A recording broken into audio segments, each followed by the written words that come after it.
The Brothers Grimm Fairy Tales. The Robber Bridegroom. There was once a miller who had one beautiful daughter, and as she was grown up, he was anxious that she should be well married and provided for. He said to himself, "I will give her to the first suitable man who comes and asks for her hand." Not long after, a suitor appeared, and as he appeared to be very rich, and the miller could see nothing in him with which to find fault, he betrothed his daughter to him. But the girl did not care for the man as a girl ought to care for her betrothed husband. She did not feel that she could trust him, and she could not look at him nor think of him without an inward shudder. One day he said to her, "You have not yet paid me a visit, although we have been betrothed for some time." "I do not know where your house is," she answered. "My house is out there in the dark forest," he said. She tried to excuse herself by saying that she would not be able to find the way thither. Her betrothed only replied, "You must come and see me next Sunday. I have already invited guests for that day, and that you may not mistake the way, I will strew ashes along the path." When Sunday came and it was time for the girl to start, a feeling of dread came over her which she could not explain, and that she might be able to find her path again, she filled her pockets with peas and lentils to sprinkle on the ground as she went along. On reaching the entrance to the forest, she found the path strewed with ashes, and these she followed, throwing down some peas on either side of her at every step she took. She walked the whole day until she came to the deepest, darkest part of the forest.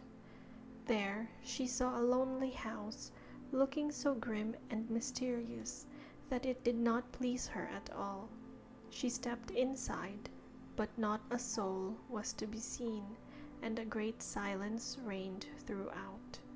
Suddenly a voice cried, turn back, young maiden fair, linger not in this murderer's lair."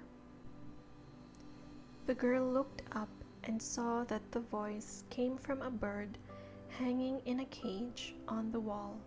Again it cried, turn back, young maiden fair, linger not in this murderer's lair." The girl passed on, going from room to room of the house, but they were all empty, and still she saw no one. At last she came to the cellar, and there sat a very, very old woman who could not keep her head from shaking. "Can you tell me," asked the girl, "if my betrothed husband lives here?" "Ah, you poor child," answered the old woman, "what a place for you to come to! This is a murderer's den. You think yourself a promised bride, and that your marriage will soon take place, but it is with death that you will keep your marriage feast.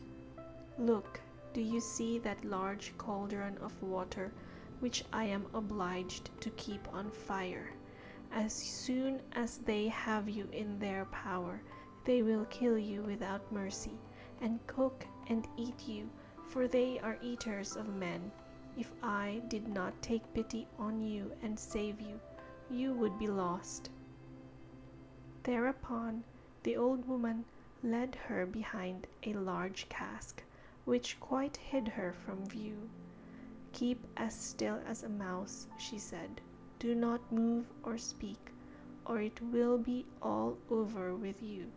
Tonight, when the robbers are all asleep, we will flee together. I have long been waiting for an opportunity to escape." The words were hardly out of her mouth When the godless crew returned, dragging another young girl along with them, they were all drunk and paid no heed to her cries and lamentations. They gave her wine to drink, 3 glasses full, one of white wine, one of red, and one of yellow, and with that her heart gave way and she died. Then they tore off her dainty clothing, laid her on a table, and cut her beautiful body into pieces and sprinkled salt upon it. The poor betrothed girl crouched trembling and shuddering behind the cask, for she saw what a terrible fate had been intended for her by the robbers. One of them now noticed a gold ring still remaining on the little finger of the murdered girl, and as he could not draw it off easily, he took a hatchet and cut off the finger. But the finger sprang into the air and fell behind the cask into the lap of the girl who was hiding there. The robber took a light and began looking for it, but he could not find it. "Have you looked behind the large cask?" said one of the others. But the old woman called out, "Come and eat your suppers, and let the thing be till tomorrow. The finger won't run away." "The old woman is right," said the robbers, and they ceased looking for the finger and sat down. The old woman then mixed a sleeping draught with their wine, and before long they were all lying on the floor of the cellar, fast asleep and snoring. As soon as the girl was assured of this, she came from behind the cask. She was obliged to step over the bodies of the sleepers, who were lying close together, and every moment she was filled with renewed dread lest she should awaken them. But God helped her, so that she passed safely over them, and then she and the old woman went upstairs, opened the door, and hastened as fast as they could from the murderer's den. They found the ashes scattered by the wind, but the peas and lentils had sprouted and grown sufficiently above the ground to guide them in the moonlight along the path. All night long they walked, and it was morning before they reached the mill. Then the girl told her father all that had happened. The day came that had been fixed for the marriage. The bridegroom arrived, and also a large company of guests, for the miller had taken care to invite all his friends and relations. As they sat at the feast, each guest in turn was asked to tell a tale. The bride sat still and did not say a word. "And you, my love," said the bridegroom, turning to her, "is there no tale you know? Tell us something." "I will tell you a dream then," said the bride. "I went alone through a forest and came at last to a house. Not a soul I could find within, but a bird that was hanging in a cage on the wall cried, 'Turn back, young maiden fair, linger not in this murderer's lair.' And again, a second time, it said these words, 'My darling, this is only a dream.' I went on through the house from room to room, but they were all empty, and everything was so grim and mysterious. At last I went down to the cellar, and there sat a very, very old woman, who could not keep her head still. I asked her if my betrothed lived there, and she answered, 'Ah, you poor child, you are come to a murderer's den. Your betrothed does indeed live here, but he will kill you without mercy, and afterwards cook and eat you.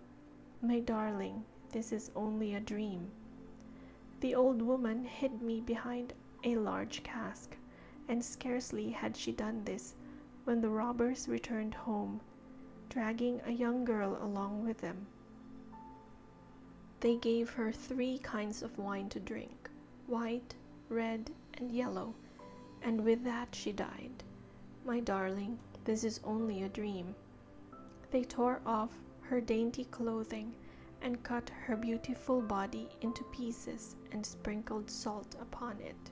My darling, this is only a dream.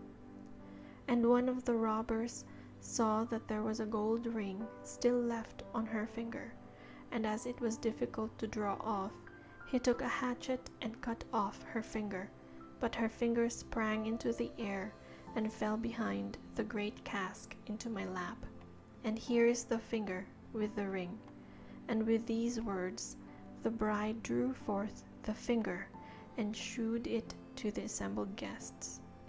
The bridegroom, who, during this recital, had grown deadly pale, up and tried to escape, but the guests seized him and held him fast. They delivered him up to justice, and he and all his murderous band were condemned to death for their wicked deeds.